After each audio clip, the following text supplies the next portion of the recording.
Em 2018, ela começou a namorar um rapaz, o Carlos. Já havia reparado nele quando íamos à praia, mas me controlava nas ideias por respeito à minha mãe. Mas era difícil controlar aquele misto de estranhamento e excitação. Passei a procurar vídeos com homens que lembrassem ele. Espiei e consegui ver. Pelo reflexo do espelho, eles na cama. Não preciso dizer que nunca mais fechei essa fresta à noite.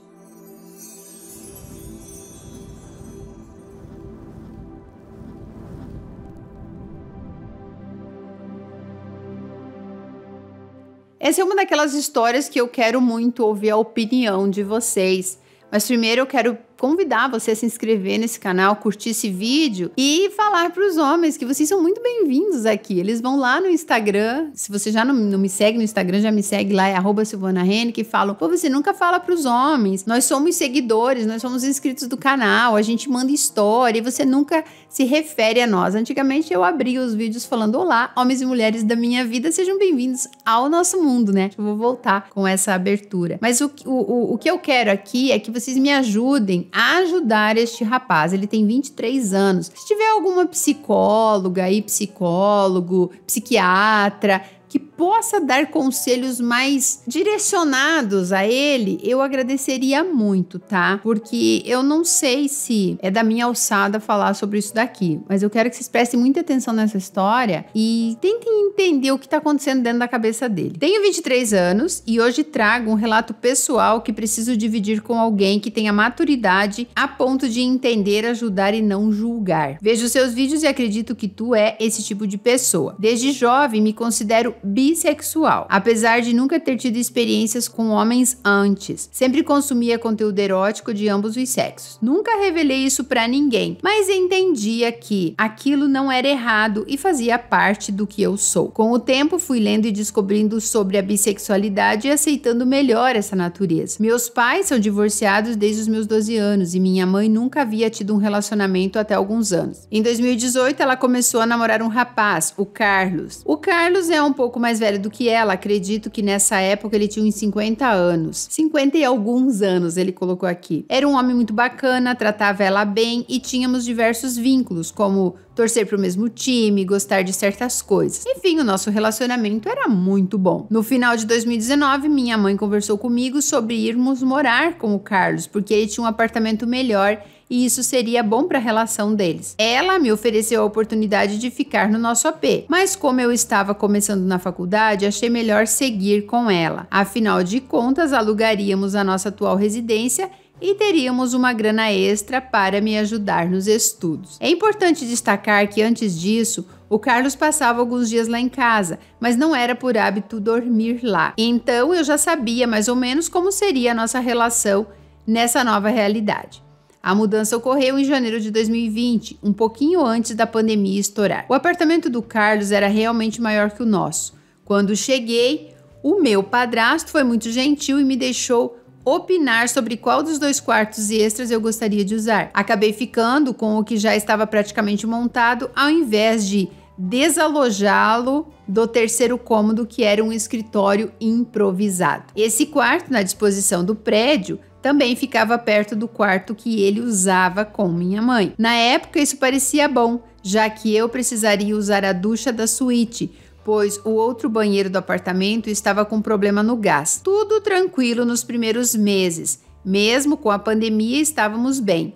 Vi que eles estavam felizes e o meu relacionamento com ele não havia mudado. Óbvio que eu já havia percebido que a beleza dele ia além da gentileza. Ele é um homem bonito para a idade. Tinha um físico em dia, já havia reparado nele quando íamos à praia, mas me controlava nas ideias por respeito à minha mãe. A minha faculdade demorou para adaptar o formato home office, então passei alguns meses sem muita coisa para fazer. Passava as noites acordado, jogando online e dormia até mais tarde. Numa dessas noites, acabei ouvindo eles dois transando no quarto ao lado. Inicialmente, tive aquela repulsa. Coloquei os fones e segui tentando mudar a minha atenção. Mas era difícil controlar aquele misto de estranhamento e excitação. O fato se repetiu em algumas noites, não com tanta frequência, e as minhas emoções sempre seguiam aquela mistura estranha, acompanhada acompanhada de um sentimento de culpa e, ao mesmo tempo, arrependimento por não ter ido ouvir mais de perto, sabe? Eu sentia como aquele adolescente que via conteúdo adulto escondido dos pais e depois ficava se culpando. A evolução daquele ano seguiu da mesma forma. Com o tempo, fui ganhando coragem e ia escutar escondido na porta.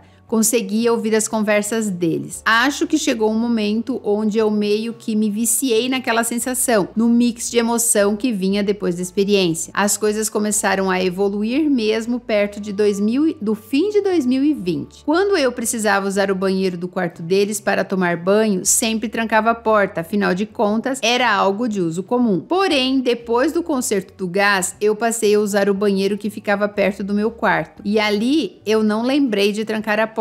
Um dia eu estava tomando banho e ele entrou, pediu desculpas e saiu um pouco tempo depois. Eu achei estranho, afinal de contas o chuveiro faz barulho.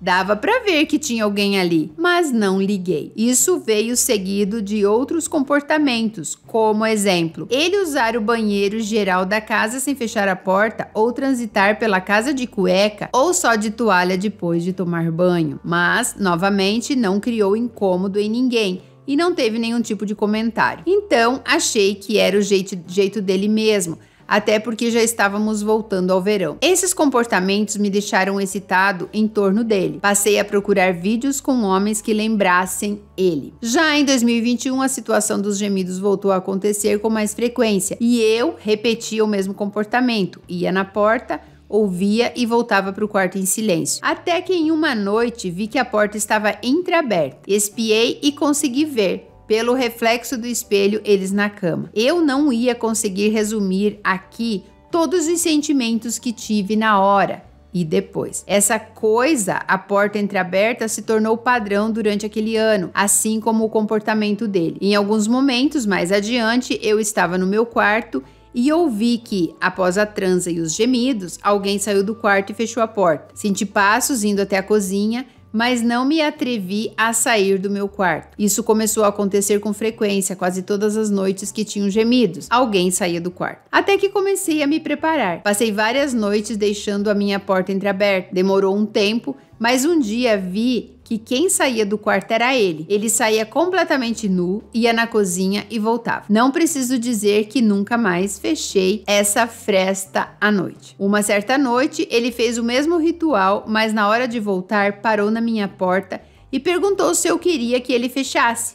Disse que não, que estava tudo bem. Eu tremia, ele estava nu e era uma cena muito bonita de se ver. Eu sentia culpa, mas não conseguia não ter atração por aquele corpo. Outra vez, a mesma situação se repetiu, mas ele entrou no meu quarto. Ele estava tranquilo e conversando normalmente, como se não tivesse acabado de transar e estivesse sem roupa alguma. Perguntou se eu estava bem, se eu queria alguma coisa e depois que neguei, ele saiu. Situações como essas que citei seguiram acontecendo, mas sem consequências até 2022. Nessa noite, ele entrou no meu quarto, fez a mesma pergunta que eu estava precisando de alguma coisa e eu neguei. Ao invés de sair, ele me perguntou: "Você gosta quando eu venho aqui assim?" Eu, meio nervoso, só balancei a cabeça com aquele sinal de dúvida, meio que concordando, mas sem querer concordar. Ele disse que não era para ter vergonha, que era o nosso segredo há tanto tempo. Se eu quisesse chegar mais perto e tocar, eu poderia. Em completo silêncio, eu fui levado e fiz isso. A experiência foi nervosa e gostosa, difícil de explicar. Eu nunca havia me relacionado com um homem, mas ali estava acontecendo. Não chegamos a fazer nada, mas a experiência durou alguns minutos. Depois dessa noite, esse tipo de interação nunca mais aconteceu.